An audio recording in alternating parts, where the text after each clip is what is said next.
Before we begin the episode, I would like to thank our sponsor, Chin Up Goggles, the new generation of vision training. Its simplistic design eliminates downward vision, improving a player's spatial awareness, anticipation, skill acquisition and execution. The findings have been supported by scientific research in CIT, now MTU. Be sure to visit chinupgoggles.com for more.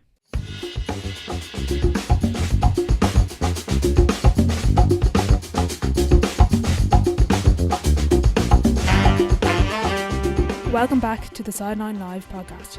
You can follow us over on Twitter and Instagram at the Sideline Live. We'd love to hear from you. Welcome to the first ever episode of the Sideline Live coaching series with Inter-County Manager Davy Burke. I'd just like to note that this interview was recorded a number of weeks before stepping down as Wicklow Manager. In this episode we discuss individual performance, success, infants of basketball and so much more. I hope you enjoy. Hi Davy, thanks a million for coming on the podcast. No bother on it. Cheers. Before we get into the coaching side of things, we were talking about it there. You played underage football for Kildare and then you tore your cruciate at 14 and kind of as the start of a roller coaster really of injuries. Would you mind taking us through a little bit of that? I would have torn my cruciate very, very young. I was in a club session and I remember just going down on the ball. One of my best friends actually was competing for the ball with me. He came across me and the knee stuck and didn't turn. The boots didn't turn, unfortunately, and the knee turned, and that was the end of that. It was a long time. It's 18 years ago now, give or take, and I would have been. It was different times with as regards technology. So when we went to hospital, etc., X-rayed. Wouldn't have been a scan job back then. It was X-rayed, so I had a broken kneecap as well. So I was put in a cast, etc. 12, 14 weeks later, all good to go. And your first day back in the training field, I wasn't good to go at all because my cruciate had been torn and we hadn't scanned it. So we'd only done an X-ray, so they spotted the break, but they never spotted the ligament damage. So obviously then I went back out, and the first time I tried to go off a straight line, I did a lot of damage to my knee, MCL, ACL. I actually have a plastic kneecap now. I shattered my whole knee, to be honest.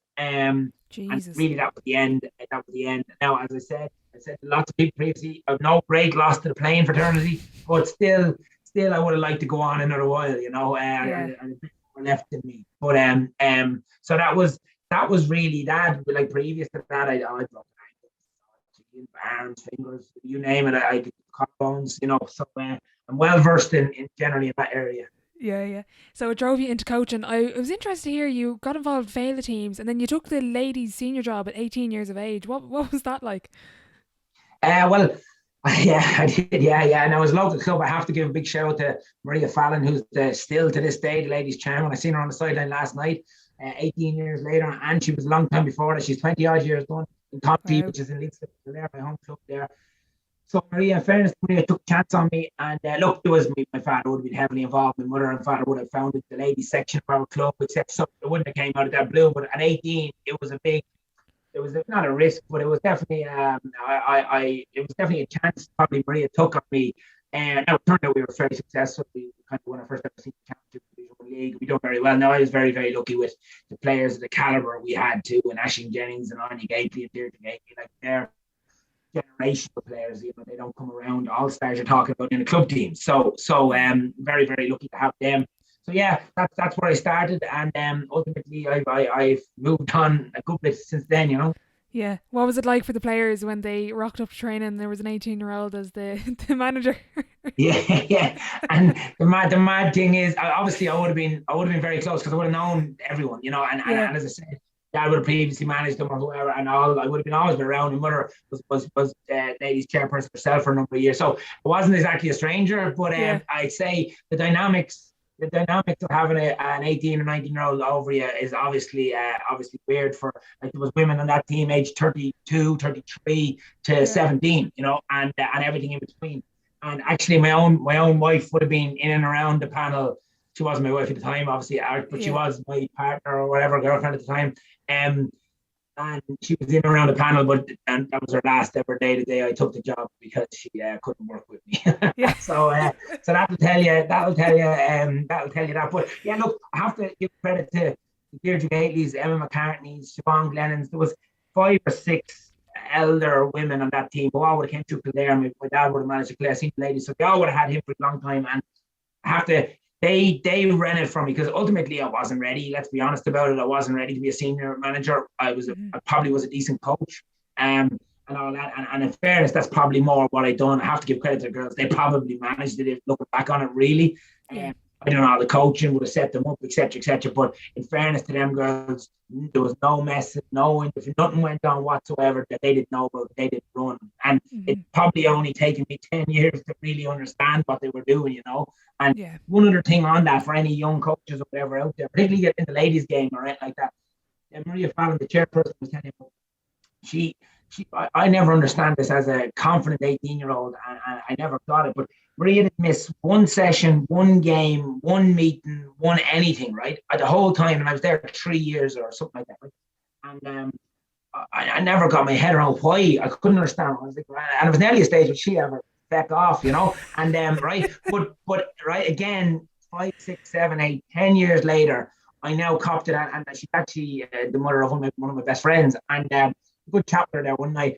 And in fairness to her, David, I wasn't there for any other reason other than to protect you. Because when you are so young, you're 18, you think you can walk on water, you can think everything. Going into a female dressing room with a lot of strong personalities, a lot of young girls as well who are vulnerable, etc., etc. There's all sorts of different scenarios that may crop up, you know. But I never understood this until. Now, literally, you're talking the last couple of years. I had a great chat with Maria, and she goes, I was there for one reason, and that was to protect you and make sure everything went to plan. And essentially, I learned a huge amount off that, you know. Totally. She kind of sounds like a mentor, really, at the time as well. Was there anyone in particular you could kind of bounce ideas off or take inspiration from at that point? Well, yeah, absolutely, Maria would have been. But I suppose my dad would have been the one I would have taken most of, well, to be honest, all of my coaching ideas, management experience from. He had passed just before that, so obviously I couldn't bounce ideas off him at the time. But yeah, so would have got a good bit. And in fairness, he was quite successful coach himself, so he you know, I would have got a fair greeting. I was, you know, running on the curl when I was 4, just following lads, you know, following teams and, you know, getting piggybacks and collecting balls. And I would have been with good teams in St. David's and Artane, a very, very good football school. And I would have been 2 good teams with my dad. I would have seen a lot. So I would have picked up bits and pieces along the way. And as I said, no matter really how my playing career would have went, I probably always would have headed this way at some stage, you know, 18, 19, 20. I just didn't think I'd go at 15, 16.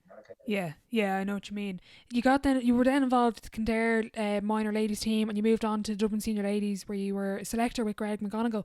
Talk us through that experience with Dublin. I know at the time, 2014, 2015, they fell short to Cork.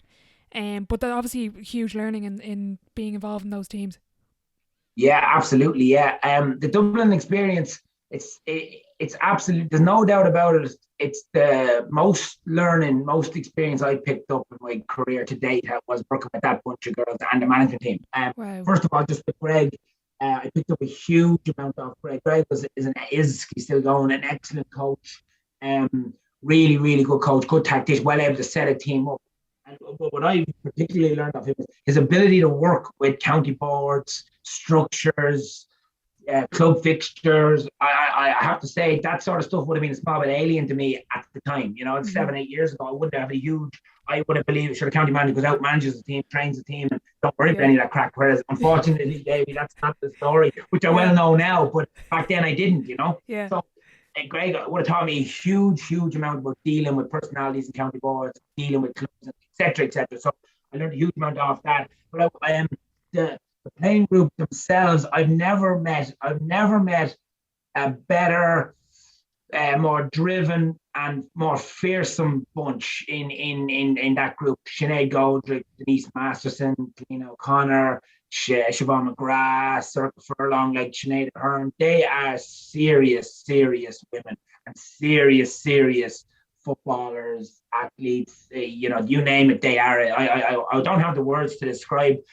My admiration for them will never change, will never wane. You know, it's unbelievable what I think of them women and what they taught me. And don't get me wrong, I'd like to think I contributed as well. But I would have learned a huge amount of them. And one little story, and I won't name any names.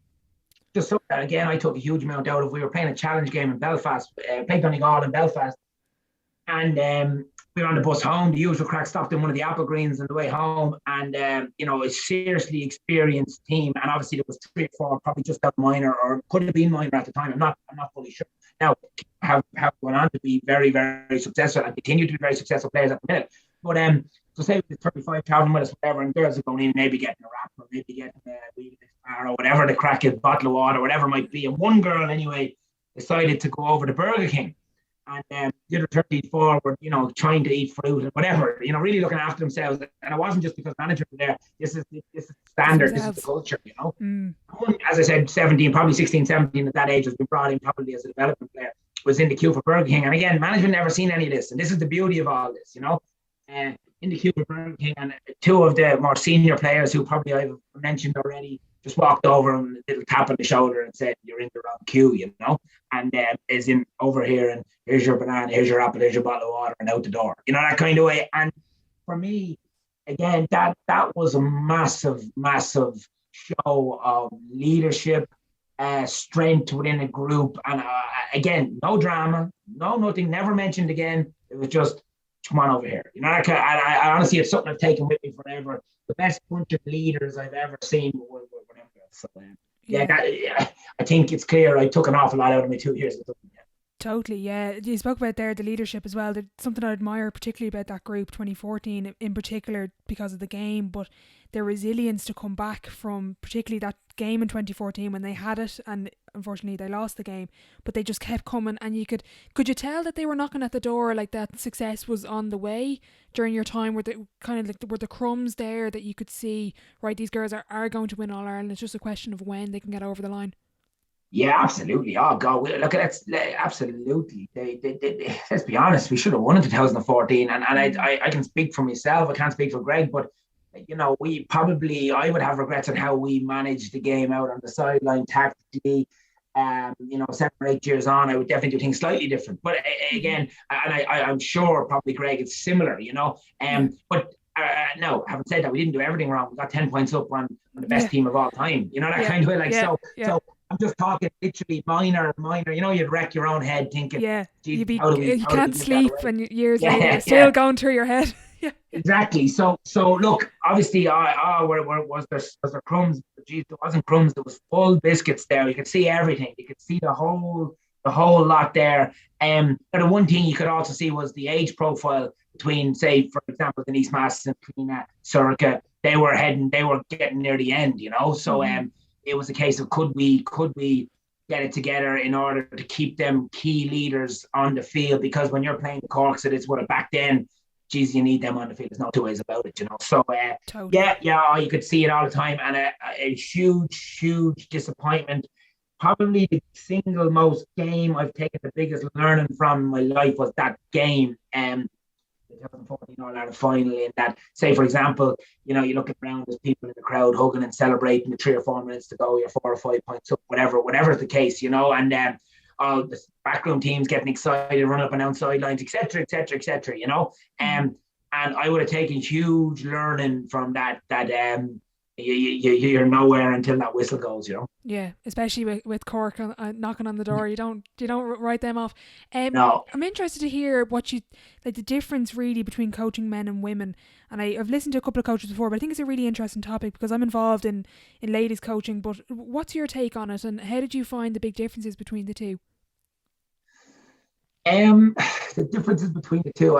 First of all, I actually really enjoyed both of them. Hugely enjoyed both of them. I find maybe I would have began mostly with women at a serious level. Anyway, underage would have been more boys, but I at a serious level would have been women. And I find with women, they're seriously diligent. Seriously, they will do and carry out your instruction or their instruction to the letter of the law. And if at training, if you're coaching them, they will be like stuck to you. They will watch every word, hang on every word, and do their absolute best to implement it. I find that with women across the board, they do exactly as instructed or whatever it may be.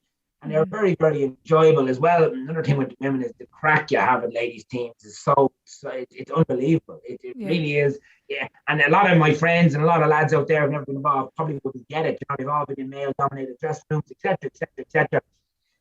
they cut the back off you, some of these girls. You know that kind of, and that's what I'm involved with it for that reason. Men, women, everything is the enjoyment. You know that kind of way. So Totally. we spend long enough at it that there needs to be a joy in it too. Like so I find that part of women, and then with men, it's probably. Particularly as you go through the ranks, you notice the athleticism, you notice the physicality. Obviously at senior and the county level, even the high senior club level, they're obviously very attentive, very they apply themselves. Everything along those lines. It's not a huge difference. The huge difference is the physicality, the athleticism, the power, the hits, the collisions. That's really that's for me really is the difference, because when it comes down to it, across the board, club, inter-county, generally in the GAA, most people I've come across, you would regard them as honest enough players, be it men or women, or at any level. Generally, they're very honest. So there's absolutely no difference in that regard. Just for me, the striking difference would be the collisions. Clearly here. Mm-hmm. Yeah. Speaking about your under-20 experience with Kildare, you led them to an Ireland under-20 title in 2018. I think it was the first year it was under-20. Talk us through that experience, taking that team from the very beginning all the way to success. Like at the beginning of that year, obviously, you're going to aim high, but did you really believe that, you could compete and win the All-Ireland that year? No, probably not, to be honest with you. I'd be fairly straight now. I'm not going to tell anyone any different. We struggled. We absolutely struggled. There was no league. Let me make sure I'm right here. There was no league yet. There was no league.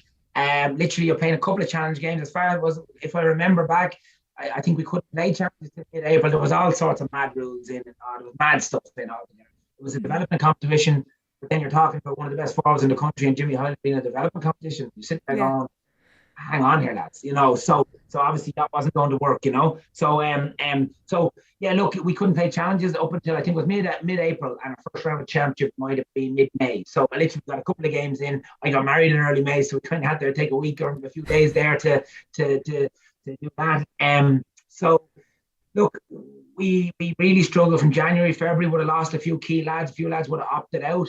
Things, it wasn't looking very well. A couple of lads opted up to the J1 there. I'm going to take it. Something I'm not going to train in January, February, March, April, May before I go away to Boston or Chicago. And look, we weren't there to stand in anyone's way. At that stage, to be honest, I probably had very little, I wouldn't say credibility, but I'd say a lot of the guys are kind of like, I'm not sure we're going too far here. I'm not sure what's going to happen here. So we'll take the year while we have it. We'll be seeing the footballers forever. That kind of mentality, and which is not a good mentality. Just it's not a good thing, So yeah, look, we would have lost a lot of key players. I think 4 in the start and 6. So Kildare would have won Leinster minor with that team 2 years previous, and 4 in the start and 6 forwards weren't available to us. They opted out for whatever reason, and so there was a lot of change, But ultimately, we kicked off against Laois in the first round of the championship.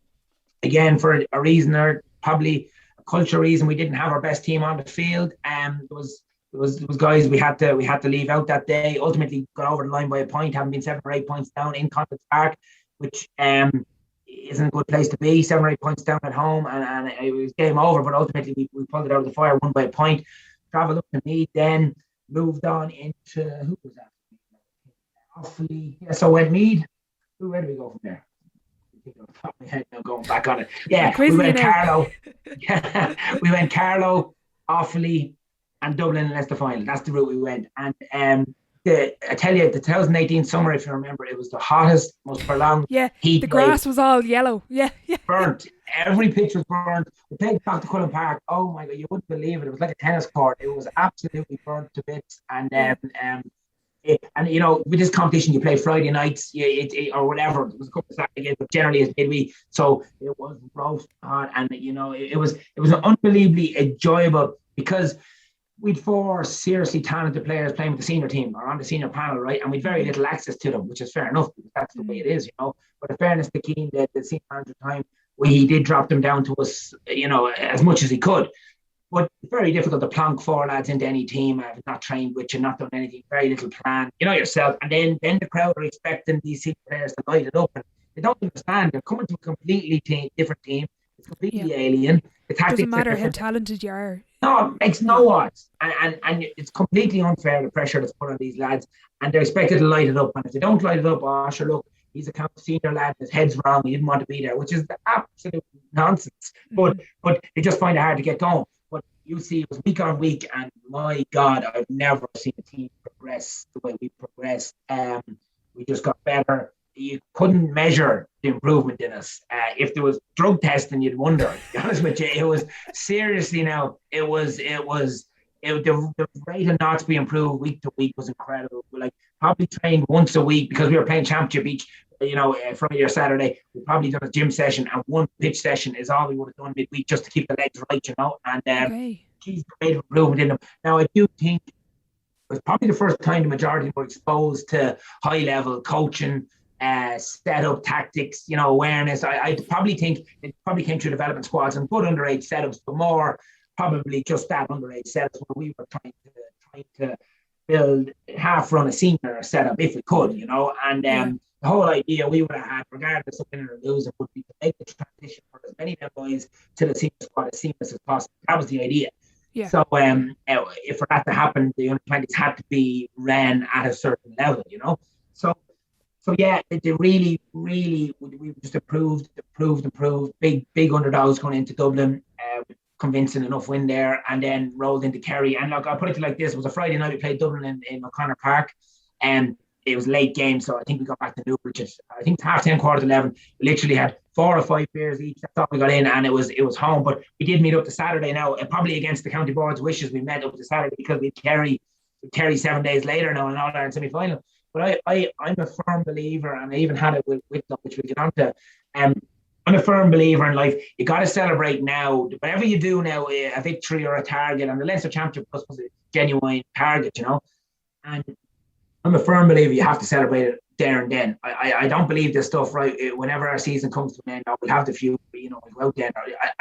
Waste of time. For me, it's a waste of time. It doesn't work. Half the lads won't show up. They have different commitments. They've switched on the club. They've gone elsewhere. But look, that kind of way. So I'd be very much of the opinion, it's here and now. So long story short, we would have met as a team on a Saturday, and we went to the captain would have his mother and father would want to put up to Cullen. A couple of hours there together. Brilliant. Back on the field Sunday morning, recovery session, tactical session, roll on into Kerry, and obviously we upset the odds. I think we were long odds against in Limerick that day. Again, huge performances by Aaron Masterson, Jimmy Hyland, Brian McLaughlin, just incredible. Brian McLaughlin would have gave Stefan O'Cunbar a run around. Stefan O'Cunbar is a professional Aussie rules player now in the AFL. That tell you the level you were talking about, So hugely, impressive that day. I would have thought again, probably hit Kerry, shocked Kerry, I'd imagine. We would have played again very, very quick one for you. This was the middle of July sometime, probably 9th or 10th of July, or maybe around that. And on Paddy's Day, the 17th of March previous, we would have played Kerry in LIT in a challenge game. Oh, sorry, was it 17th of March? No, 17th of April probably. 17th of April previous, because we would have played Kerry in LIT. And now we were missing our senior players. We were missing A, B, C, and D for all the reasons above. And we didn't, probably what turns out a weakish team out in the field at the time. And Kerry came fairly full strength. And to be honest, I don't even know what the score for this. It could have been 6-5 to a couple of points. And obviously there was a huge learning, it was disheartening. It was extremely disappointing. It was it hurt. It really hurt. I'm not used to being involved in teams that take highs like that. I'm not used to be involved with teams that kind of we lie down and we accepted it and we bowed down to the green and gold jersey, etc. And I feel 2 years previous in minor, they got a similar hiding in an All-Ireland semi-final off that Kerry team, right? Yeah. And, it's just not how I operate. Don't get me wrong, geez, we lose games all the time, but we die on our sword. That kind of we go out fight, So, long story short, I honestly believe that game, I would have referenced that game nearly every night at video. Whenever we were doing our video work, I would have referenced back to that game. There was one clip in it, and Kerry scored a goal. They went from the full back position and scored a goal far end of the field, around 135 metres, and not one to their man put a hand on it or a glove on a Kerry top, on a Kerry jersey. Not one, the whole length of the field, and tapped the ball into the net. And I literally showed them that video for 6 months. 6 months I showed, or whatever it was, 44 months. I showed the boys that video every night and said, if any in this room think this is acceptable, how on earth do you think playing like that. Whatever your tactics are, if you have no tactics, it doesn't make any difference.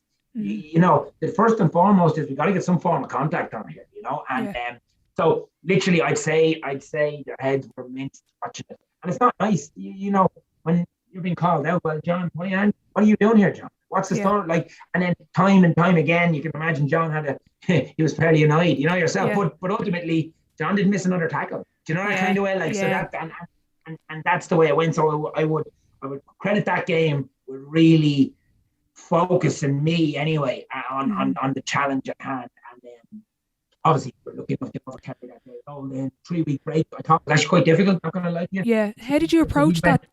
Yeah, how did you approach the count? I'm always interested, particularly with an All-Ireland final, you know, when you're dreaming of this as a coach and as a player for so long, how do you actually approach the countdown to it? Yeah, so we would have, it was a Saturday afternoon in mid-July, and the All-Ireland final was the 5th of August, the bank holiday Sunday, the 5th of August, right? So it was 3 weeks, 3 weeks in a day was what it was. So, you know, we'd been playing every 7 days, training once a week. So this was now complete rewiring for us, which was difficult. Not going to lie, it was difficult. So obviously on the field, you win the game. Now we were going in as 10 to 100 odds. So, you know, you're not necessarily looking at All-Ireland finals at that stage. You're just trying to get the job in hand done, you know. So obviously myself and the two lads, Decky and Ev, would have met on the field after just to put a quick plan in place, you know, in the midst of the euphoria and in the midst of everything, you know. And then, so we just decided to leave off till Thursday altogether. So we decided to give the guys away. Again, we've just made an All-Ireland final. You're 3 weeks away, lads. Whatever you decide to do, if you want to go down and enjoy yourself, I've no problem with that whatsoever. Just make sure Thursday evening you're fully ready to go, you know. So there was that end of it. So we got them ready to let their hair down, get away from the squad. We've done a hard 12, 16 weeks at that stage, you know. So it was a nice break on that front. Then we came back to Thursday, very, very little done, a bit of review of Kerry. But I tell you what, it does give you a great time for, and what you probably need. The likes of tickets, the likes of banquets, so I in the background was arranging banquets with the county board. We had a full banquet that evening with all families and friends. It was 300 people in the Osprey, except so there's a lot of tickets, a lot of logistics, and our team and Aaron in the Clare office is brilliant. So there was a lot of work that needed to go in there. So it gave me time to do that. It gave me time to talk to the lads, to say, look, lads, we're 2.5 weeks out from the Thursday. That was what we were out for the final. By next Thursday, this is 10 days out. I want every ticket back. I want everything done. And I'm not hearing one more word about anything to get folks 10 clear days, because all people would love when you go out and you put your head out there and you put your neck out to say, I want to do a banquet. I want to do this. This is the way I want it done. I want to do this right. You're putting your head in the chopping board for people. You lose the game for people to say you took your eye off the ball. You see, that's where you are, right? And I'm very, very aware of that. So there's no way that was happening. So I was making sure 10 days out, it was job done, we were fitted for the outfits. Everything was done. Everything was done 10 days out.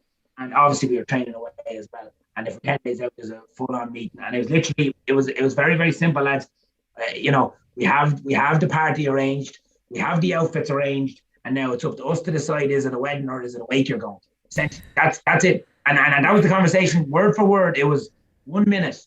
And I said, if I fucking hear one thing about a skinny jean or one thing about anything from here on in, lads, you know, you'll be out of the 24 and good luck to you. So I had to be very, very ruthless and really use all my management experience there to keep a bunch of really excited young guys, you know, that kind of way, going to Croke Park for, you know, a lot of them would have been their first time. It did take us a lot, but there was good management in place and we were all kind of, you know, going in one direction, and ultimately came to Mayo. Yeah. What turns out to be an extremely, extremely strong Mayo team today. And you look at Oisin Mullen, you look at Ryan O'Donoghue, Tommy Conroy, Jordan Flynn, you know, they're all starting for the Mayo senior footballers. So, you know, and obviously our lads, we probably got better than they. So it turns out, you know, it wasn't a second team you were beating. You know, there's word thrown around about Kerry were missing A and B and different things. But I tell you one thing, Mayo were at full tilt, and 5 of them are now starting for senior footballers. So I wouldn't let anyone take it away, you know. Mm-hmm. I'm interested as well. You mentioned some of the lads, it's the first time in Croke Park. You had been there previously with Dublin. Is there anything that you took from that experience with Dublin or their approach to the final into your preparation with the lads? And what I'm trying to think of is, like, when you say like they're 20 years of age, there are loads of stuff going on, and they're now walking into Croke Park to play in their field of dreams. Like, again, there's only so much you can control. It's really up to them to make that decision if they're going to focus. But how did you really as you said, you put the rules in about the banquet and the, don't be speaking about it. But on the match day specifically, was there anything you really put in there from your previous experience with Dublin? Well, one thing, and I would have looked a bit strange in Hogfield training a couple of times. I brought in one of the main things that sticks out in my head, and most people will tell you this. You can hear nothing on the sideline in Croker. If there's anything 10, 15, 20 odd tell whatever and above there, you can't get a message in. As a manager, you can't get a message into the field, really. Your Mayor Foran is there. Mayor Foran is gone today, but back then there was a Mayor Foran who could get in to break the play. And that was a huge learning for me. I was because of my style would be, I would coach through the game, rightly or wrongly. That's my style, and my teams get used to me. So whether they like to hear me or they don't, they do hear me, and they do. There is a comfort in it too, So so that's one thing. I was like, you're not going to hear me anymore because I'm not going to be there. So I did for 3 weeks, did tone my training down, my own personal, how active or loud I was for that reason. But also, we would have done a couple of drills and games, and I would have put a condition on it. Now, to be honest, I don't have any clue if this worked or didn't work. But I was trying to condition the boys as players as well. If you're more than 10 meters apart, you will not hear each other. So you can call each other, you can shout, you can roar. Literally, it doesn't travel, right? So I would have put in conditions in games, in small little games, just that there was no talking. You had to make contact. There was no calling for balls. There had to be silent. Only you had to get creative here. If I'm the ball carrier, how do I know there's someone on? And literally, they're going around clapping their hands, they're going around jumping up and down. And look, it was literally, we probably got nothing out of it, but I was just trying to make them aware that this is different. This is a different environment to play in, and I don't want you coming into me at halftime, 3 points down, going, I can't hear anyone. That kind of way is in that. I'm telling you now, you're not going to be able to hear anyone, and you got to be. So the plan again, when it came to tactical, the plan had to be so. Every man had to know his job because ultimately the instructions for the sideline is extremely limited when you get there. Mm-hmm. So whereas in Tullamore and Portlaoise and Newbridge, the message is fairly handy to get in this arena, it's not. So probably they were the biggest things for me. Messages for me, you can't really get them in a separate break of play. And for as regards to playing, lads, is you're not going to hear too much. So the plan has to be nailed on, and every man needs to know. Yeah. When you mentioned there, like, you can't get instruction on during the game. So before the game and at half time, how do you balance saying enough without overdoing it and without overloading them? Well, to be honest, if your work isn't done the previous week, you're at nothing, in my opinion, really now, really. And it's only the more I get into this crack, that the more I realise this, overloading the guys, even the Thursday before or the morning, I think you're scrambling all, to be honest. I think you're not confident, and it shows a bit of a weakness or a doubt in the management team. Don't get me wrong, I've changed my style altogether.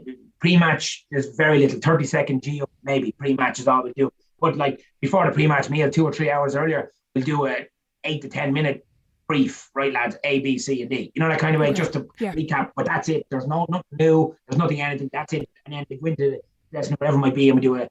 Literally, they'll be ready to go. And more than likely, a player would have done it anyway. And I'll just say that stuff. There'll be none. Yeah. Even the Thursday, the Tuesday, you're literally just recapping. Really, you should have, for a big game, some form of camp or some form of something done previously to that, where the information is sown, the message is given, the plan is executed time and time again, and from then on it's just you're just rehashing, and that it's repetition after that, and just re-sowing the seed, really, But anyone, you're scrambling half time as well, to be honest with you. Short and sharp, a couple of messages. If you're lucky enough to have video analysis at half time, live stuff, lads really enjoy that. Look, John, this didn't work here, we need to do this, or that wasn't part of the plan, will you take that out, or whatever it might be, push up on this kick out, we'll concede the ball to him, whatever you're thinking, that's a huge strength to have, and a huge plus to have for some teams, But again, in general, I think a lot of the time, the more experience I get, I think less is more on game day, to be honest with you. Mm-hmm. You spoke there about getting the messages in beforehand, and as you said there, getting the message in before game day. So when you take a new team like Wicklow, what's that first session like with the team? What do you go through? What are the priorities? And I'm kind of mainly focusing on a first pitch session, really. Yeah, so exactly. Probably there's all, long before that there would be meetings and all that crack going on, long before your first pitch session. It could even be gym work because you're talking 30 winter months or whatever, So, but first pitch session, I to be honest with you, it'd be a block in general now in normal times. So when I came into Wicklow, it was normal times, as in your season was the normal season for all used to. Pre-COVID. Yeah, pre-COVID was county teams were training in October, November, December. McGrath around Cup starts in January. That kind of crack, that's what we were. So we would have came in there October, November time, and Fieldbrook. To be honest, it was the S&C coach running the whole thing under my guide. To sit down, we'd map out a 6-week plan. Obviously, we wanted to get the boys from A to B, condition wise, fitness wise, and so that would have been done.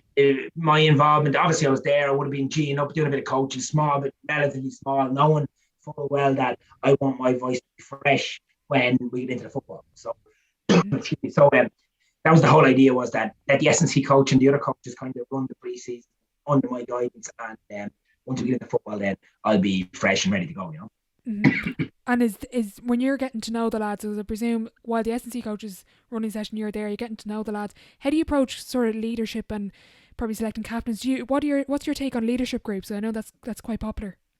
Yeah, absolutely. Yeah, we'd have a very, very, very, in my opinion, strong leadership group in Wicklow, very experienced guys. First of all, identifying them, there's only one way to identify them, and it's on the field or around the group. As in, if a fella tells you he's leader, well, he's definitely not a leader in my book, or else he's definitely not coming into my leadership group. He's going to talk to us about being a leader. I want to actually see it, So to be honest, I went into Wicklow blind, and this is no secret. I would have known one or two players, but I mean, I would have known one or two players, not 10 players. So I went into Wicklow blind, got very, very lucky. I came across two serious men in the community, Mike Hassan and Gary Jemison, and really knowledgeable Wicklow men. And Mike is a Kerry man, but Wicklow 20 years, so it was a fair handle on things, And they would have a fair handle on everything. But I like to go into teams, the same with Sarsfield's in the club team, I like to go into teams blank. To be honest with you, I don't have any allegiances, no loyalties. And if you're the best player, you're the worst player, well, best of luck to you. And that's the way I kind of approach things. So ultimately, it doesn't take long to identify leaders on the field. And that's not your best player. It doesn't always have to be your best player. It doesn't have to be. It can be, we would have 5 guys in our leadership group. One would be 19, one would be 23, 25, and then probably 30 and 31 maybe. Something along those lines would be what we'd have. I like to get a good mix across the board, because the 31-year-old, let's be honest about it, the 31-year-old doesn't have a clue what's going on in school, and we've 2 lads in school, that kind of way. So I need a 19-year-old who's left school last year in his first year of college. He can interact with them. He can talk to them. He can understand the pressures of the leaving cert. The man can't even. The man probably don't be intercert. That kind of way. Like that's what you're talking about. Like So yeah. So you have to be sure you get the right blend. If everyone thinks leaders are all our old lads, all the old lads in here, they know everything because they're brilliant. And they do know a lot, and you need to get the right amount of them in. But who my team in Wicklow is no doubt the youngest in the county team in the country. No doubt the squad is. If there was an average done, I'd have money with anyone that were the youngest team in the country. So what's the point of me having all 30-year-olds, talking to a rake of chaps, as they call them in Wicklow, that kind of way. So you just have to be conscious of getting the balance right. Captaincy, for me, there's one rule with your captain: he has to play. So that's the one rule I have with captain. He has to be non-negotiable if he's fit. If he's fit, not injured, right? Okay. He has to play, or she, or he, it doesn't matter. Whatever it doesn't matter. They have to be a non-negotiable player. And what I mean by that is, like, Dean Healy's our captain in Wicklow, and Dean Healy is going to play every single day that he's fit and available to play, and there's no doubt about it. And just so it's clear, there's no complacency there, there's no bias there, there's no nothing. He is just the midfielder for Wicklow senior footballers, and every day he brings the juice. And there's no left, there's no right. He's 8 out of 10 every day, and the only place he goes, some days he gets to 9. He never goes to 7, he never goes to 6, and he, in general, doesn't allow you go to 7 or go to 6, which is exactly what you want from your main man, So for me, it was a no-brainer. Dean Healy's going to play every day he's available to play, because of he's going to drive the standard every single day. I'm not going to have worries because he's going to miss training. I'm not going to have worries about attitude. I'm not going to have worries about lifestyle. I have no worries about any of this stuff. And he's going to play. Now, I'm lucky is in that he's a great leader within the squad as well. But the number one thing for captaincy, they have to be playing. For me, it's just my take. They have to be on the field. Okay. You mentioned standards there. I read in an article that with training, I don't know how true this is now, but you arrive at 6 or half 6 for a session. They do their prehab, out the field for 7:15. listened to Brian Cody speak about kind of that developing that standard with Kilkenny before, and how the lads used to arrive in 5 to 7 before training. How did you bring that in? And I suppose, was it something that was that you brought in, or was it something that the players already had? And who actually drives that culture of training's at 7:15, but the lads are there at 6? I don't think, speaking out of turn, but I don't think it was there. There was similar stuff there, but I'm not sure the same level was there. I honestly, personally believe as manager of the team, you have to be first there. 90% of the time, there's obviously nights when shit happens to us all.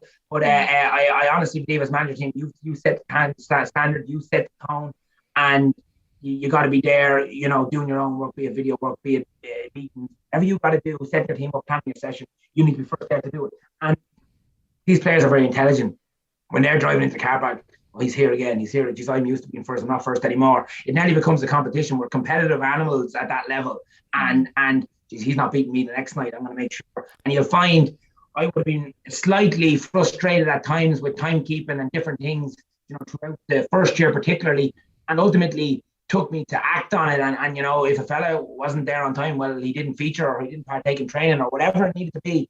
It's something I'm very, very serious on. And ultimately, you'll find I went from being in the car park on my own for 20 minutes, 30 minutes, initially, you'll say. And me and the kit man, I have to give credit to the kit man, he'd be there too. But now I'll be in a queue, there'll be 2 or 3 lads ahead of me every Monday, Tuesday, Thursday, putting in the Ballinkill without a shadow of a doubt. My centre back Niall Donnelly will be there ahead of me, no doubt in the world.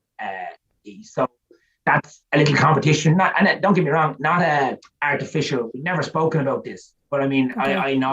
I know where they're at now. They know I'm watching that. They know, because time and time again at meetings, particularly in the first year, I just throw out, where were you, or what's the story here? And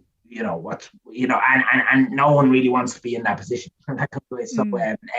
So really, truly, I think it starts from the top. You got to practice what you preach. Don't tell people about it. They'll see it. They'll see it very quickly, and they'll know what's expected of them very quickly. And if they don't, well, act on it. And once you act on it, you'll find, it comes in. Yeah, exactly. That all sounds like that's really elite, high performance environment. What's and you spoke about before, trying to balance, I know the lads are all fed and they're all home by 10 o'clock, and you've lads in Tralee or Galway in college. So how important is that standard and keeping it to a very elite level, particularly with a county like Wicklow that now they're promoted to Division 3, but when you want to compete with the big dogs, how important is that culture there? It's the only, unless someone else knows something different, in my opinion, it's the only way to improve things is to find a standard, which I believe we have, right?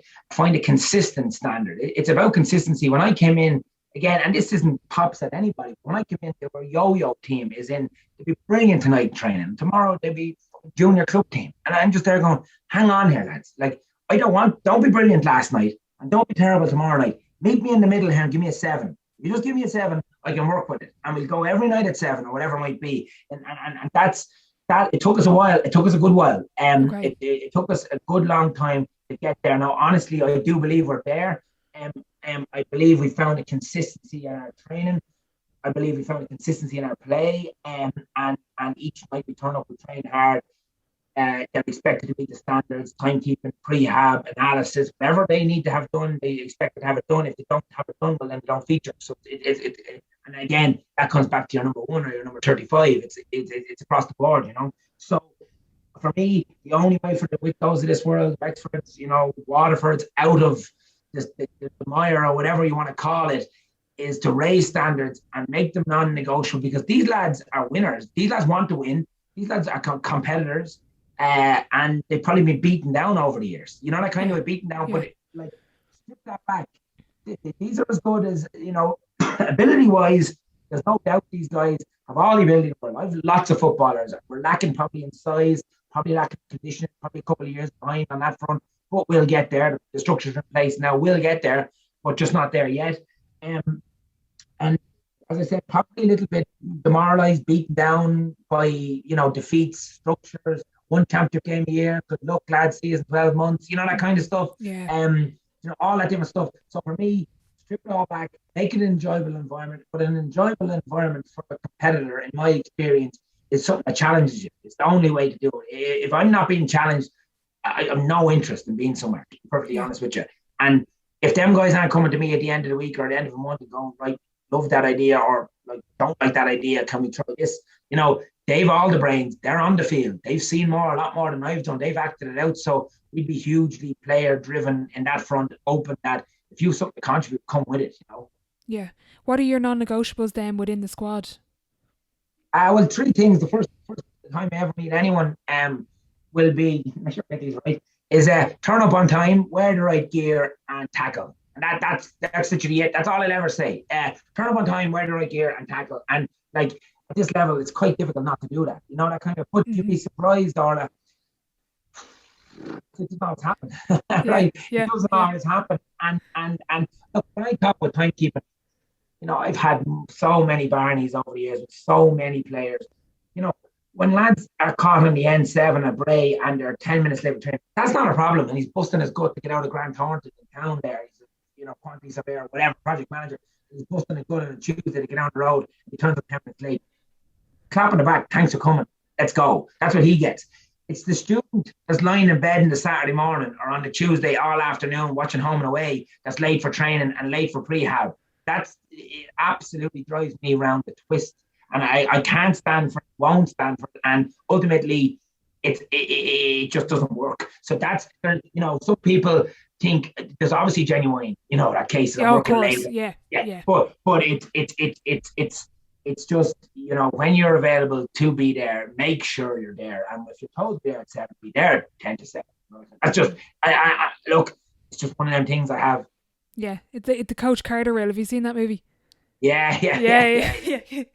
So I want to talk to you about, I'm really interested, probably nearly fascinated at this stage with the individual within the team environment. So I want to ask you a little bit about measuring individual improvement on the pitch. Do you use, you know, KPIs are a big thing, video analysis? Is that something you really use with Wicklow? Or with any of the teams you've been involved in? All the above, video work, GPS now, individual stats, you name it, like, you know, like individual stats, for example, is, you know, could be anything from possessions, positive possessions, scores, assists, kickouts won, kickouts lost, turnovers, tackles. So you could have 10 columns now, just so clarify on, they say I probably do have 10 columns per player after every game, right? Players don't see that every night now. As in, I won't distribute that every night. I'll probably pick and choose when I'll distribute. As in, I don't believe they need to see it every night. It's more for my benefit and probably to wreck my own head, to be honest with you, right? So it's players don't need to see that every night. But now they'll come banging your door down for it a lot of the time too. But in my opinion, every night they don't need to see it. So I'll have, say, and as simple as that, you know, if you're a ball winning midfielder, or, you know, you're not either winning the ball clean or catching the mark or breaking it positively for us, or whatever the plan we may have, well, then ultimately we'll pull them in and we'll have a range. We'll have a range from, right, here's the stats that say you won 4 out of 7 kickouts the last day, whatever, right? Whatever it might be. You broke 3, we only won 1 of them, whatever this might be, for example, right? And then we'll also go, right, now we'll sit down and watch the video analysis here. This is the 7 plays. What can we do better? And talk through it. You know, you have to talk through with them. This isn't a pointing job. I never caught a mark in my life, you know, so I can't tell a 6'3" midfielder how to catch a mark, but I can try and prove the guy, you know, that kind of way. So essentially everything, GPS at the back, what distance is he covering, you know, what meters per second is he covering, high speed meter is very, very important. Can they repeat it? You know, there's, in fairness to players now, I feel a bit sorry for them. There's no hiding place anymore. Literally every time you're on the field, that little black box is on your back, and there's probably some fellow with an iPad or a couple of iPads, somewhere looking at you, you know, that kind of way. And ultimately, there's no more hiding. I don't believe, unless I haven't found one yet. Anyway, there's no real more hiding in training and in games particularly. So it's hugely important. And again, there's days I pull in Johnny, the centre back, and he might have terrible stats. He might have terrible GPS. He might have played very poorly the day before. And you'd be ready to get stuck into Johnny, and then he might come in with the head down, and, you know, he might be like, you know what, throw these all out the window and find out what's actually going on with this fella here. You know, that kind of way, is in, if he's, as I said, 7 out of 10 every week or whatever he might be, very consistent performer, and he fell off a cliff yesterday, what happened? In other words, everything suggests it was just a bad game, but I would, in my experience, you could be having partner issues. It could be issues at home. It could be having a rough day at work. You just don't, or else he could have had a bad day at the office. You just don't know. But I'd like to sometimes get to the bottom of that. And I do think players appreciate that. But maybe physically show them, and you've all these pieces of paper in front of you, and it might ask everyone else to leave. Say if the stats member there or the selectors or something, in a certain case, you might say, lads, just give us 5 minutes here to everyone, because your man might feel as comfortable talking in front of 5 people as he might in front of one. That kind of way. Like so. Mm-hmm. So again, and I'd actually literally stand up, grab a piece of paper, turn it in the bin, and say, I'm not here to talk about that. I'm here to talk about you, whatever. And if there's nothing to talk about, well then, that is what it is as well. Yeah, exactly. You mentioned there, like, there's so much in the role as an inter-county manager. Are you good at delegating to the rest of the backroom staff and the management team, or do you find that very difficult? I'm not going to lie, I wasn't. I wasn't very good at it. Again, I've developed myself. I've grown. I don't know everything. Not that I ever thought I knew everything, but I've really developed on. But I will say one thing: the further I seem to go, the better people I'm meeting too, and the more qualified, experienced, knowledgeable people I'm meeting too. So I think it's a combination of that too. So probably a bit of a balance there. But yeah, as I said to you, like in previous years, I wouldn't have had the luxury to hand over 6 or 8 weeks of training just. And being static, a fan nearly, that kind of way. Like I wouldn't have had that luxury in previous years, whereas I have it now because I've got a top drawer SSE coach. Team. My selector's an SSE coach / football coach. So I've all the expertise in that's needed, and I know for a fact they're going to keep it to my level. Well, and if they don't, everyone will know very quickly, and it will be kept back to the level. So I've no fears in that regard. So absolutely, today, I would believe I'm a good delegator. I would like to think, one thing I think on that front, it's something I'm very proud of. I've never lost a selector. So at the end of a year, no one has ever came to me to say, I'm stepping aside for family reasons, work reasons, or any reason, or you've never give me any go. In general, my team stay with me and for the duration of whatever that duration, could be 1 year, could be 5, whatever the duration is, my teams have tended to stay with me, which are telling me, well, I have good people with me. They're not dummies. They must feel valued here. They must feel involved here. They must. So that's something I am very proud of. I'm not going to lie to you. So yeah, I'm definitely getting better at it, and still need to do a little bit more on it. So yeah. Aside from kind of delegating, you say you now have a larger support staff. Is there any other area you feel like you've really developed and kind of not matured, but just evolved as a coach? Yeah, I'm not as excitable as I used to be. I used to be very excitable, probably is the word on the line. I used to get involved in every decision. And, it's too many. There's too many to be at that crack, to be honest with you, right? So I know, don't get me wrong, I still get involved, but not half as much, And so yeah, I tend to sit back a little bit more. As regards, that's probably experience, to be honest with you. Probably seen a bit more now and probably can read the game a bit better and understand where things are heading, and even momentum flows and ups, peaks and troughs, etc. You probably have a fair idea, right? We're under the cosh here, or we need a bit of energy here, whatever it might be. So that's one thing I've hugely improved, and I think myself personally, someone else might say different. I do think as regards, setting up a team tactically, I've learned a huge amount of people I've brought in. I've learned a huge amount. I tell you where is an excellent area for me that I found. Sigerson football. I don't think there's a better place to learn your trade than there, in that it's a serious level of football. You've probably got 10 on each team, probably 20 intercounty players on the field, 10 and 10 or whatever it might be, all coming from different backgrounds, all come from different parts of the country. And I remember when I was working a couple of years ago, I knew the likes of Niall O'Donnell now, who's nailed on Donegal centre forward now. We would have Jimmy Hyland inside. We had Daniel Flynn. We would have had it was Ethan Devine wing forward for Meath. Proper James Kelly from Laois. Proper senior intercounty footballers now, right?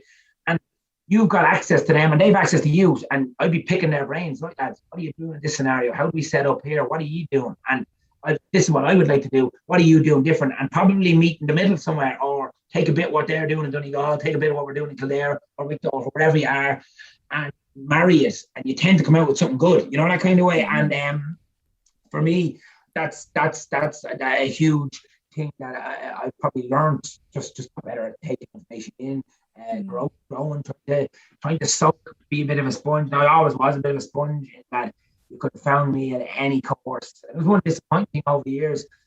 The GEA the coaching structures, for example, the coach education structures is quite poor. It's quite limited. There's nothing to go. You do your foundation, which I think I was the youngest in the history of the country to do it at 15, 16. You do your foundation, you do your level 1 and do your level 2 and you're done, and that's it, job done. So I moved into the IRFU, FAI, anywhere to get education, to get coaching courses, to get, just get a background in this stuff, So that's one thing I definitely think I'm constantly open to learning. So I'd probably say, in a very long-winded way to answer the question, a bit of a sponge in that I probably improved that I'd soak anything up off anybody. Yeah. I'll take something out of them, or else I'll take something out of them that I definitely won't do. But I'll definitely take something out of it, that kind of way. So that's definitely something, and probably not half as excited with. Yeah. And I'm interested, you mentioned before, when you watch other teams play, you like, for example, Dublin and Mayo are coming up. When you're watching that match, what are you watching out for? What are you looking for? As you say, you're a sponge. I'm just interested from a manager's point of view. I know you're going to obviously be watching the play, but are you watching the managers? Are you watching how they approach substitutions, or let's say if there's going to be a sin bin or black card or early goal or something out of the blue, how they deal with chaos, really? Yeah, and you hit the nail on the head. It's chaos. Like championship football at senior and county level is chaos, and Dublin Mayo is absolute going to be chaos. The most intriguing game, regardless of what happens, is Dublin Mayo, because Mayo are the one team that's constantly and consistently challenged Dublin every time they play them. Even last year with a very, very young team, they still challenged Dublin, So absolutely, to be honest, I won't have a huge amount of interest in what Horan or Farrell are doing on the line, not that way. I will have an interest in what happens by the substitutions, etc. I feel, but I'll be honest, I'll be watching the game. I'll be watching. Might make sense a lot. I watch the kind of the far side of the field a little bit. If the ball's up at the 10, we'll say I'll be watching the 12 and the 7 to see what's happening out there. Presses on kickouts. You see Kildare last weekend decided to concede for 70 odd minutes and kept them defensively sound, but probably can you win the game from doing that for 70 minutes? That's, there's a question. Probably can't. Mayo absolutely won't play like that. They'll go man to man. They'll get in Dublin's face. Like, I want to see the contrast. They'll probably concede a couple of goals as a result of that. Kildare didn't concede a goal, never looked like conceded a goal because they had the D blocked. Mayo will concede a couple of goals, no doubt. Mayo will, but they will score a couple, that kind of way. Yeah, and they'll turn Dublin over higher up the field. And for me, that's what it's all about. I want to see their setups. I want to see the press and the kick out. I want to see the big Dublin half. I want to see Howard, Fenton, McCarthy, and probably McMahon get in the block of 4 across the middle when the big press comes on from Dublin onto Henley. And how does he cope with it? How does he get out? Because every team now has some form of press. Some of them are better than others. Obviously, a better coach, better practice. But for me, next year and this year with different teams, when I come up against this, Henley knows what's coming. Mayo know what's coming. And what's the plan? Is there something I can rob off Mayo? Is there something I can get out of it? That kind of way. So that's, and vice versa. Is there something I can get out of Dublin? Is there something, I'm not sure I'm going to have the players of the level to hold the ball at senior and the county level for 4 minutes. People underestimate. It might be boring, it might be negative, it might be everything else, but the ability and the athleticism and the brain to be able to do that at this level is absolutely incredible. Now, will they do it against Dublin? Will Mayo allow that happen? I don't know, but I think Dublin will try it. I absolutely do think Dublin, they seem to be trying to tire you out, wear you down. As we all know, it's far tougher to defend than it is to attack. You have the ball, generally you'll see that spark. You're defending and you're drifting, your legs become very heavy very quickly. And Dublin will do that to teams time and time again now. And that's why they're not scoring. That's why they're not beating Wexford by 20 points. It's why they're not beating Meath and Kildare by 20 points. They've changed their game. They're a controlled team now. They mind the ball for 3 and 4 minutes, look for a defender who's making a mistake, bang, try to pass. That's essentially what they're trying to do now. And so I'll be literally trying to pick pieces off everything. And I'll just so I'm clear on what I said about the management, the time of the subs will all be registered with me, and the impact of the subs will all be registered with me. But as regards actually watching themselves, it wouldn't bother me. Yeah, you've more interest in the game. You spoke a lot there about Yeah. kind of tactics and stuff. I know you Darren McGovern was involved with Wicklow this year. What was he thinking with that? What was his role in the team? Yeah, Darren, yeah, you've your work done anyway. Yeah, yeah. Yeah, Darren is in with us. Yeah, Darren's Super League basketball coach. Excellent. He's in with the Irish under 20 ladies team, I think, as well. I think it He's is. Yeah. Excellent coach. He probably has forgotten more about attack play than I'll ever know. To be honest with you, that's not me making it up. I would be a defensive-ish minded coach, and Darren is an exceptional attack coach. Really, really. And I didn't know him from Adam. Done a bit of digging. Was looking to add something new in year two. Year two can be tricky for a manager. Can get stale very quickly. Things can happen, So I was trying to avoid that. I was looking for someone quality and a professional coach. Or I know he doesn't have a job, but he's a professional coach at the end of the day. Was what we thought might be an answer to give us an edge. And to be honest, probably didn't get enough out of it the way the season fell and different things, but the glimpses were there. And the individual one-to-one coaching and even the group coaching he would have done with the lads was savage. I have to say, I learned so much off him. And even the biggest compliment I could give Darren was Shawnee Furlong would have said to me, who's stalwart, full forward, would have said to me, I've been doing this stuff all my life, but it's the first time I've ever been coached it. It's the first time I've ever been coached it, but I've been doing this all. And he would have said, and his own words would be, because I've no pace, I had to find the yard. Where do I find the yard? Separation, etc., etc., etc. Using what your mother gave you, i.e. your arse, etc., etc., that kind of way. And so Darren would have brought in all that different stuff, in tight spaces, working in blankets, different things, just creating space, which essentially basketballers have to do in every play because, the paint is full every time they attack. So they have to break it down. And so, yeah, the thinking behind that was add something attacking-wise, which, to be honest, Mike Hassel was a Kerry cornerback, no good at attacking, but a very good defensively minded fella. Gary Jemison was Wicklow fullback, no good at attack, but good at defending. And Davy Burke was no good at football, but I can know how to defend. So essentially, we had enough in year one, but in year two, there was definitely a bigger focus needed on moving forward, I'd say. Yeah. Out of interest then, you spoke about there like space and as you said, like basketball, such a confined area, you have to make the space, but interested in kind of scale of Gaelic football, do you think there's any particular underrated skill that we're really overlooking, whether it's players or coaches at the moment? Well, I do think coaching, and this is not related to me or my setup, I do think the coaching has gone to a different level. I think it's phenomenal, the level the coaching has gone to, just from watching. Geez, you watch next Saturday and Sunday's games. I can't wait. I can't wait for them two games. They are going to be savage spectacles. It's so intriguing, as I was saying. They're going to be. You have to be there as well. The telly's not good anyway. You have to be there to watch the matches, to watch. The transition play. You have to niggle off the ball. Are they conceding? You have to watch everything.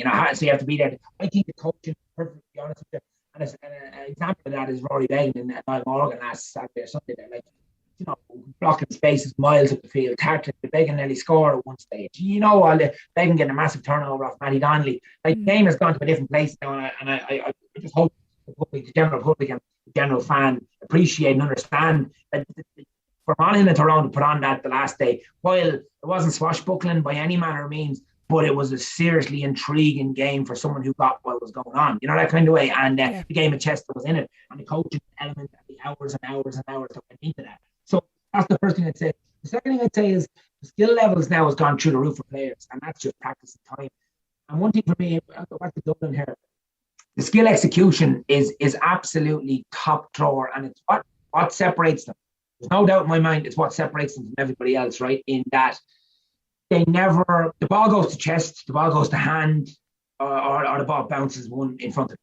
It doesn't drop too low that they have to break stride. It doesn't go up too high. It doesn't go behind them. It doesn't hit. It goes where the ball is intended to go. So that when Con does his cut back, you see goal after goal after goal coming from Conor onto the sideline, cut back, loses defender, Kilkenny puts the ball in left or right hand. It doesn't make a difference. They've all got two hands. They've all got 2 feet. Whereas if you look at it, I wouldn't say majority, but a lot of footballers have only one hand. They can only hand pass with the right hand, only hand pass with the left hand. They're going to kick with the left and kick with the right. Whereas the top players have both and seamless. If the top players are hand pass or kicking off the left or the right, it makes no odds. You wouldn't know what they're at. So for me, execution the skill execute in the tight spaces now we're dealing in, because there's generally, as people are a blanket, some form of defensive setup in place to execute perfectly and on the money every time. That, for me, that's a skill.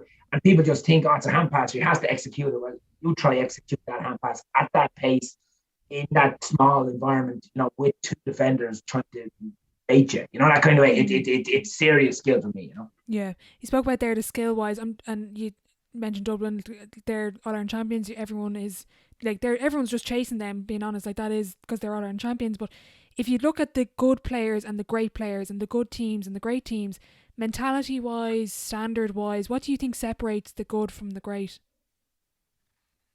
I think probably culture, standards, in that they come back time and time again and don't let anything drop. That, to talk about Dublin again, and not to harp on about them, but it's phenomenal what they've done. It really is phenomenal. And to repeat it, is it 7 or are they going for 7? They've won 6. Is that going right? For 7, yeah. Yeah, going for 7, right? So they've won 6. To win 6 in a row, you look at any club team that wins, say, a county title, or say it's the first time you win a county title and you're going into a Leinster provincial run. 9 times out of 10, I can nearly promise you that team will be beaten next time out, because they'll probably have a big lash up afterwards, right? The heads will be all wrong and it's bonus territory for them. That's generally what happens, right? And they'll get knocked out early on. It's the season campaigners in Leinster, the Roads, whoever the Dublin clubs that come through, who've been there, done that, know how to do it and go again. And that's what separates them at that level. But at the top level, for Dublin to have the hunger to go winter after winter after winter, to go again when they've won All Ireland, 2 All Ireland, 3, 1 All-Star Player of the Year, it's incredible. And there's no slip. Now, people are saying there's a slip now. Let's see Saturday week if there's really a slip. Have they really been tested today? Probably not. So they have gone day after day after day without slipping one iota in the standard. And I think that's the difference. The mental strength of that is savage. It's incredible to go and go again and keep that hunger and keep that going. And you can say, look, they've a conveyor belt coming through. But how much underage are they really winning in Leinster? How many All-Irelands under minors? 21 are they winning? Not the minor, no more than anyone else. So the standard, repeating it and consistently performing and training to that level, it's frightening. It's frightening. And that is where, in my opinion, nobody else is. Well, no, I don't even think it should be nearly a fact. There's nobody else at that level. You might catch them, Kerry might catch them, or Mayo might catch them on a one-off. But will they go back to back? Will they go again? Or will they have the hard winter celebrating and ultimately fall away next year? And that's for me is what separates the top lads, is being able to part, everything so mentally strong that we know what we have to do here, lads, and this is what we're going to do, and no one's getting in the way. And I'm sure there's casualties. I'm sure there's a lot of guys who want to, don't want to do it again and don't want to go again. And from the outside looking in, I imagine it's just, well, there's the door, lads. Good luck, Yeah, totally. I'm going to wrap it up with the Sideline 7. It's the same 7 questions at the end of every podcast. Question 1, what is your favourite quote? Cowards can fight when they're up ahead. The uphill grind shows a thoroughbred. Oh, wow. Who was that? Who said that? It's a poem. It's in some poem. I just use all the time. Okay, brilliant. Best sporting event you've been to? Heineken Cup final. What is there any particular event you want to go to? Oh, Super Bowl, absolutely. Super Bowl. Oh yeah. Is it for the game or the halftime show now? And probably the tailgating too, to be honest with you. Biggest setback or challenge so far in your career? I haven't had a huge amount of them, I'm not going to lie. Defeat this year was incredibly tough to take against Wexford. I thought we progressed on. I believe we progressed on, and ultimately we fell short. It hit me, and it's still hurting me. Mm-hmm. Kind of on the flip side then, a bit more positive, your biggest achievement on or off the pitch? My biggest achievement off it is probably the little lad that's in the next room. Probably on the field, your home county Kildare, I suppose, in 2018, probably win the All-Ireland Day, first time in a long time. I think you'd have to put that one. Was that the most enjoyable time of football, or is there any particular standout team or period of time? the Dublin ladies are hard bet, very hard bet for all the reasons I outlined earlier, and very, very hard bet. But I have to say, I tend to enjoy my football. Like, you know, I speak about characters. Jesus, the Wicklow dressing room with some characters. I have to say, I tend to enjoy it, my football, because to be honest, I wouldn't do it if I didn't, and I wouldn't hang around if I didn't enjoy it either. You know, so something enjoyable across the board, really. Yeah. Advice to your 18-year-old self. Maybe you don't know everything, and try look around to get better people involved with you, something like that. Yeah. Dream dinner guest and why? Oh, this is a weird one now, and I have this conversation with my wife all the time. I'd love to meet Ryan Tuberty for a dinner at a point, maybe. Okay. I don't know, and he probably comes across as no interest in sport and no interest in it, so we mightn't get on at all. Yeah. But there's something about him, something about Tuberty. I'd love to sit down and chew the fat with him. Yeah. Is there anything in particular you want to ask him about? No, not really. I find him very interesting character. And again, he's probably polar opposite to me. So I just think I'd love to rack his brains. He's an extremely intelligent fella, extremely interested in American politics and stuff. And I'd like to just have a chat with him, to be honest with you. Yeah. A final question before I let you go. If your life was a book, what chapter would this be called? Oh, we're midway through, I'd imagine. So, what chapter would it be called? Jesus, what chapter would it be called? Very, very tough question. What's it called? Mid-div and creep, we'll say. It's a horse racing term. I'm in the middle, and I have an eye on moving forward. Brilliant. Look, Davy, thanks so much for your time. I just want to wish you the very best of luck next year and beyond. And yeah, just thanks a million again for coming on. No problem. All that was great. Thanks very much for that. A massive thank you to Davy for joining me today. I thoroughly enjoyed our chat and I hope you got something from it. I just want to wish him the very best of luck moving forward.